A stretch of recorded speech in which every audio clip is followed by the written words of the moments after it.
ನಮಸ್ತೆ ವೀಕ್ಷಕರೇ. ವೈದ್ಯಕೀಯ ಶಿಕ್ಷಣವನ್ನು ಪಡೆಯಲಿಕ್ಕೆ ಬೇಕಾಗಿ ಕರ್ನಾಟಕದ ನವೀನ್ ಉಕ್ರೇನ್ಗೆ ತೆರಳುತ್ತಾರೆ.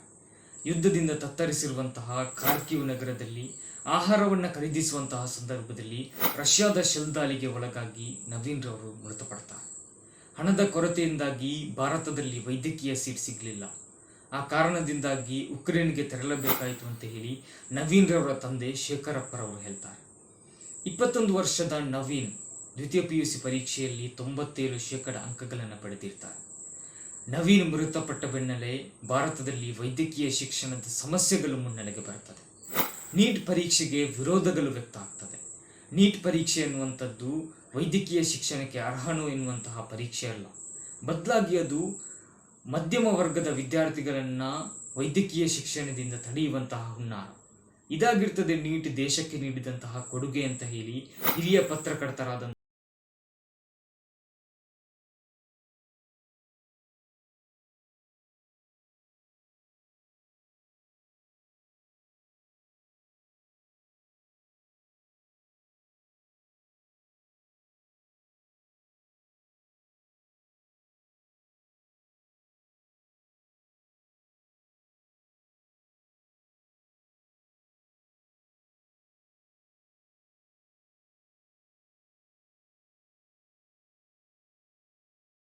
That's the reason they are protesting over here.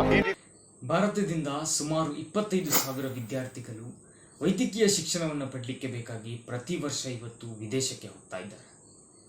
ಭಾರತಕ್ಕೆ ಹೋಲಿಸಿದರೆ ರಷ್ಯಾ, ಉಕ್ರೇನ್, ಚೀನಾದಂತಹ ದೇಶಗಳಲ್ಲಿ ವೈದ್ಯಕೀಯ ಶಿಕ್ಷಣಕ್ಕೆ ತಗಲುವಂತಹ ವೆಚ್ಚ ಬಹಳಷ್ಟು ಕಡಿಮೆಯಾಗಿರ್ತದೆ.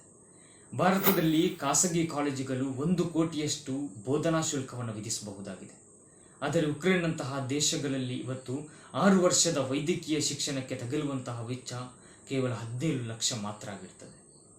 ಮೇಲ್ತುದಿಯ ಪ್ರತಿಭಾವಂತರು, ಕೆಳತುದಿಯ ಕಾಸಿದ್ದವರು ಹೇಗೋ ಇವತ್ತು ವೈದ್ಯಕೀಯ ಸೀಟುಗಳನ್ನು ಪಡಿತಾ ಇದ್ದಾರೆ. ಆದರೆ ಮಧ್ಯಮ ವರ್ಗದ ವಿದ್ಯಾರ್ಥಿಗಳು ಆಗಿರ್ತದೆ ಇವತ್ತು ವೈದ್ಯಕೀಯ ಶಿಕ್ಷಣದಿಂದ ಇವತ್ತು ವಂಚಿತರಾಗ್ತಾ ಇರುವಂಥದ್ದು.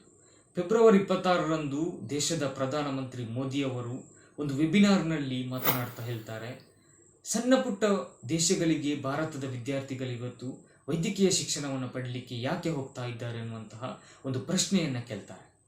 ಆದರೆ ನಿಜವಾಗ್ಲೂ ಕೂಡ ಈ ಒಂದು ಪ್ರಶ್ನೆಯನ್ನು ಇವತ್ತು ದೇಶದ ಜನರು ಸರ್ಕಾರಕ್ಕೆ ಕೇಳಬೇಕಾಗಿದೆ.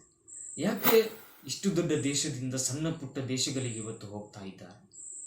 ಇದಕ್ಕೆ ಉತ್ತರ ಏನಂತ ಹೇಳಿದರೆ, ಭಾರತದಲ್ಲಿರುವಂತಹ ದುಬಾರಿ ವೈದ್ಯಕೀಯ ವೆಚ್ಚನೇ ಆಗಿರ್ತದೆ ಇದಕ್ಕೆ ಕಾರಣ ಅಂತ ಹೇಳಿ ಇಲ್ಲಿ ಇವತ್ತು ತಜ್ಞರು ಇದಕ್ಕೆ ಉತ್ತರವನ್ನು ಕೊಡ್ತಾ ಇದ್ದಾರೆ.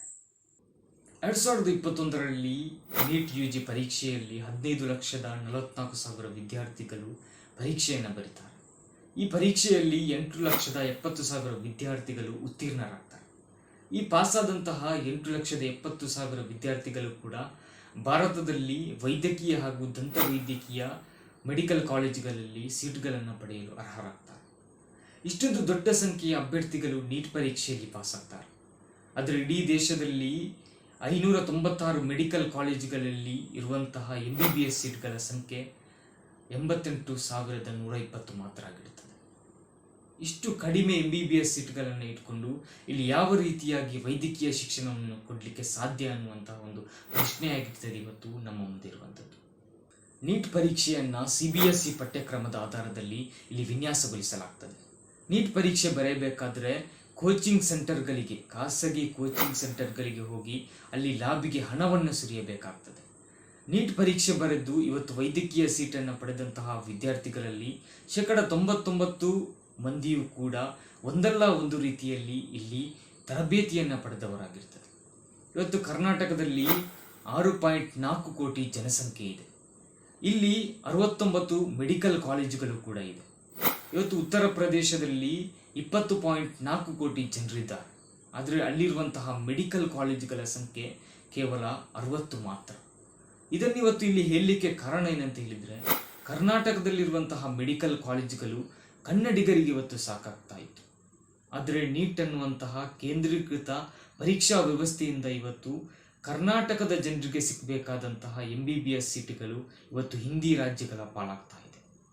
ನ್ಯಾಷನಲ್ ಮೆಡಿಕಲ್ ಕಮಿಷನ್ ಇದರ ಅಧ್ಯಕ್ಷರಾಗಿ ಈ ಹಿಂದೆ ಸೇವೆ ಸಲ್ಲಿಸಿದಂತಹ ಡಾಕ್ಟರ್ ಶಿವಕುಮಾರ್ ಸರೀನ್ ರವರು ಭಾರತದಲ್ಲಿರುವಂತಹ ವೈದ್ಯಕೀಯ ಸೀಟುಗಳ ಕೊರತೆ ಇವತ್ತು ಇಲ್ಲಿನ ವಿದ್ಯಾರ್ಥಿಗಳು ವಿದೇಶಕ್ಕೆ ಹೋಗಿ ಶಿಕ್ಷಣ ಪಡಲಿಕ್ಕೆ ಕಾರಣ ಅಂತ ಇಲ್ಲಿ ಹೇಳ್ತಾರೆ. ಭಾರತದಲ್ಲಿ ಹೆಚ್ಚಿನ ವೈದ್ಯಕೀಯ ಕಾಲೇಜುಗಳನ್ನು ಇವತ್ತು ಸ್ಥಾಪಿಸಬೇಕಾಗಿದೆ. ಇದಕ್ಕೆ ಕೇಂದ್ರ ಮತ್ತು ರಾಜ್ಯ ಸರ್ಕಾರಗಳು ಇವತ್ತು ಮುಂದೆ ಬರಬೇಕಾಗಿದೆ.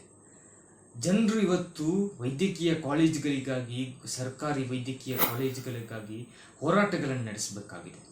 ಈ ರೀತಿಯಾಗಿ ಸರ್ಕಾರಕ್ಕೆ ಒತ್ತಡವನ್ನು ತರುವಂತಹ ಕೆಲಸವನ್ನು ಇವತ್ತು ಜನರು ಮಾಡಬೇಕಾಗಿದೆ.